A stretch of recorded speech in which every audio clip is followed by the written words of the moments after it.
obviously not the first time you faced Clay Guida, and not the first time you submitted Clay Guida, but to do it in the UFC and the T-Mobile, I guess, just what are the emotions now? Uh, I don't know. It's good to be back in T-Mobile. It's been 5 years. My UFC debut was here in T-Mobile. Um, 10 fights later, I'm still here, still doing the damn thing. So it feels good. It feels, it felt right. I mean, it's kind of one of those things where I didn't want to go into this fight assuming I was going to win, assuming that it was going to be an easy fight. Like I was still just as nervous for this fight as I was for every other fight. So, but yeah, and I'm feeling good. Ready to get some food, probably.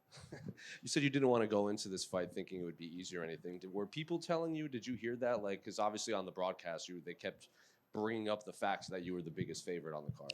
Yeah, I mean, it's kind of hard to like, not like I give any credence to the odds, but yeah, you get all these things. People are like, oh, I put my house on you, dog. Like, minus what? Minus 1,000, minus 16. I don't know. I don't know the numbers. 12 by the time. Minus 12. It's one of these things where it's like the odds makers, I think, have more confidence in me than I have in myself. It's really easy in this sport to not get too confident, like not get too cocky. You get beat up all the time, and yeah, just thankful for a good night and an early one at that. And, Joe Rogan, when you were in there, he just kept using the phrase like Chase Hooper looks like a different person in there, not just like physically, but just the way you were moving, like even when you weren't throwing punches, just your footwork and the placement and the head movement and everything. Did you just feel like a different fighter in there? Obviously, people grow, but to have people that have been watching you fight say that is just a totally different fighter from what we were used to.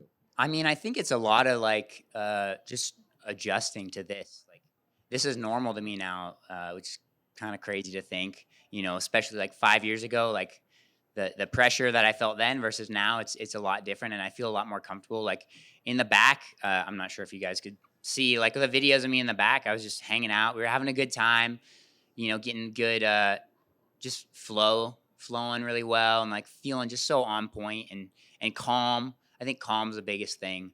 Not hyper fixating on anything. I just felt really good in the back, and yeah, I mean, I think that let me take some of the pressure off and just get into that flow state and not really care what was going to happen, because it's going to happen one way or the other, and this is my time to go in there and make it turn out on my end of things. And obviously, you like we said, you faced Clay before, but there's a difference in grappling Clay and then stepping into an octagon with Clay Guida, former Strikeforce champion and 40-something years old. Was any part of you because like when we interviewed Israel when he fought Anderson, he goes, I've seen Anderson do these things on TV. And then when you're in there, you go, I've seen this before, but it's different when it's from it's coming at you. Yeah, honestly, I felt like it was kind of we had my teammate was doing such a good Clay Guida impression. Like he was getting the whole thing going and throwing a lot of looping shots. And I think that's part of why I look so good in there, is just having the reps in with that very specific style, which, I think for guys that aren't able to replicate it, like that's where he's, messing with people on the feet. He's just so awkward. And like, I felt even, in the fight, he felt a little more awkward than I was even expecting. But no, I felt like I didn't really want to go in there giving him the respect of being the Hall of Famer, the respect of being a 36 fight UFC veteran. Just treat it like any other fight, and yeah. And then cut my audio out. Sorry, it's all good. my bad. And then just unrelated to this fight, but like you said, you've been in, this is your 10th UFC fight or something like that. You were featherweight, and everyone talked like you couldn't even have a celebratory beer. Not that you would have when you made a debut, but is it weird like just growing up in front of like millions of people around the world? Yeah, I mean, I think it was really hard at first, like especially Contender Series, having such a getting beat up for 5 minutes and then the guy getting tired and winning the next 2 rounds, like just dealing with all the trash talk online when you're 18 years old, having thousands of people tell you, you're either the best in the world or tell you how much you suck. Like it's just one of those things that it's weird to get used to at 18, and I'm 25 now.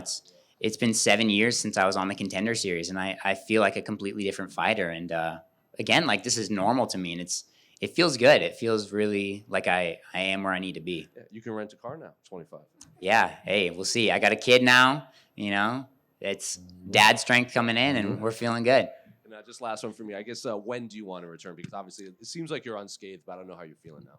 Yeah, I don't know. I was feeling a little burnt out kind of going into this fight, feeling like I just need like a week of like not doing anything MMA related. Just go sit on a beach somewhere and be lazy for a week. But it seems like they might try and get me for the Seattle card now. If the matchup's right, we'll do it. But yeah, I mean, physically, I don't feel too bad. If they want to shelf me a little longer, we'll go on vacation. And yeah, I mean, I'm feeling good either way. I'm a little scraped up. I got a couple scrapes from the canvas, but not too bad. You Okay, mentioned you were Chase, right here. Oh. Hey, congratulations.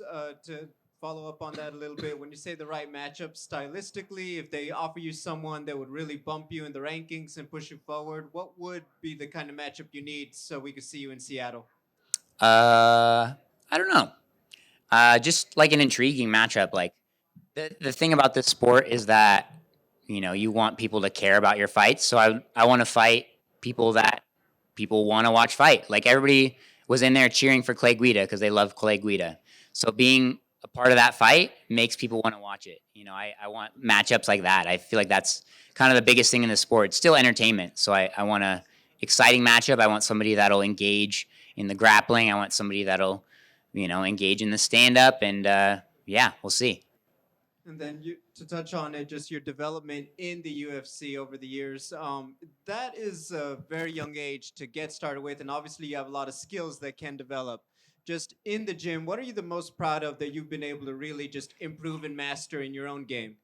Honestly, I think it's just been cultivating like a good team. I have a really good team of guys around me right now, and yeah, just really cultivating that. It lets you experiment and like work on things and be comfortable and trust your training partners. Like I feel like a lot of these like really big gyms, people are in there just fighting each other all the time. Like you need to have a group of guys you can trust and you can bounce ideas off of. And yeah, I mean, it feels good to have people in my corner that are just as down for me as I am for them. And I think that's honestly been the biggest part is having a good team focus and just letting that confidence build. I feel like cage fighting is all about confidence. The people that I've seen get beat up right before their fights have performed like they got beat up right before their fights.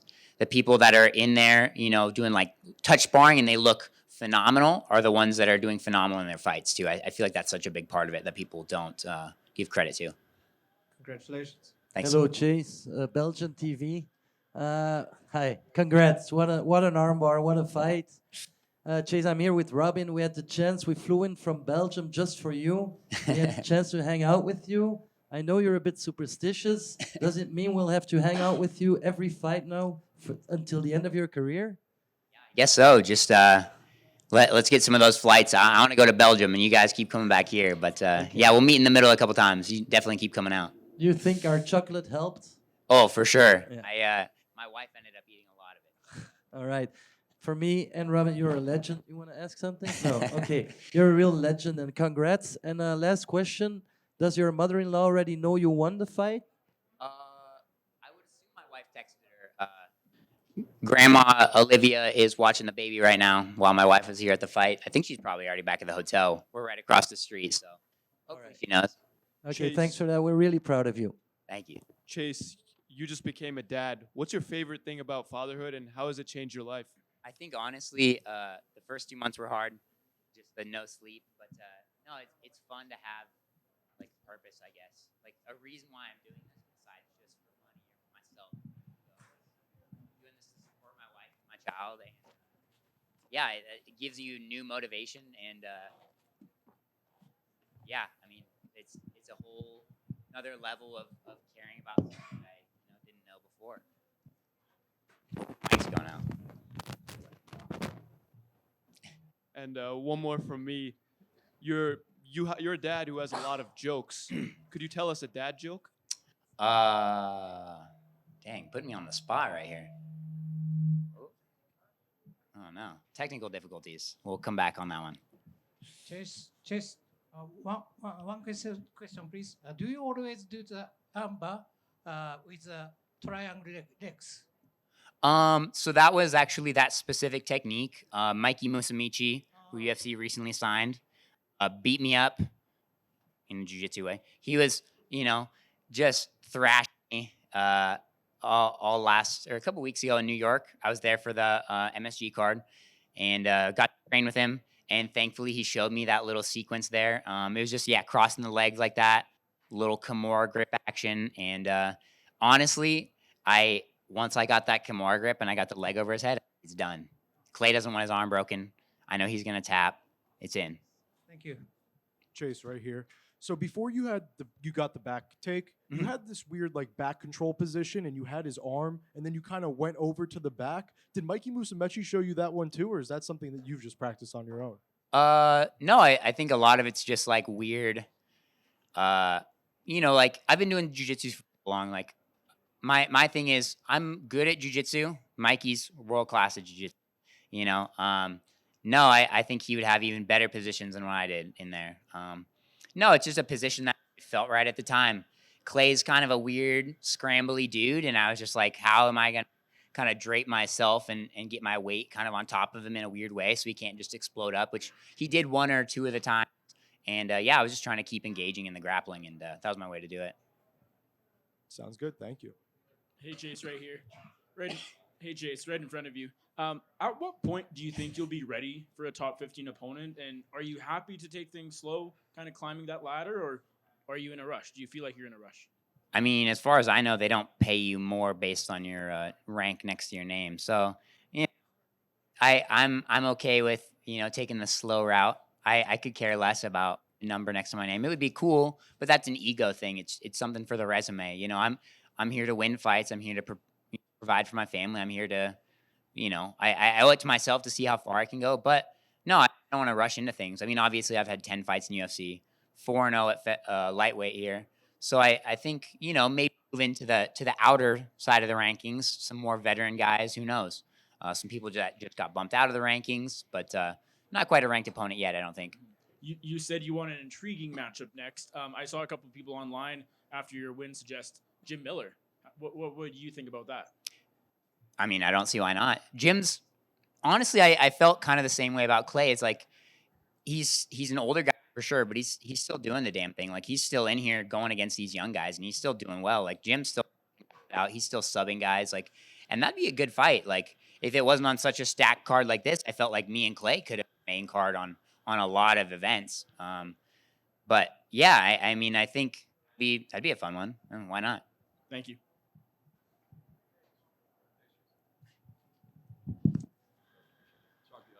No, that's all right.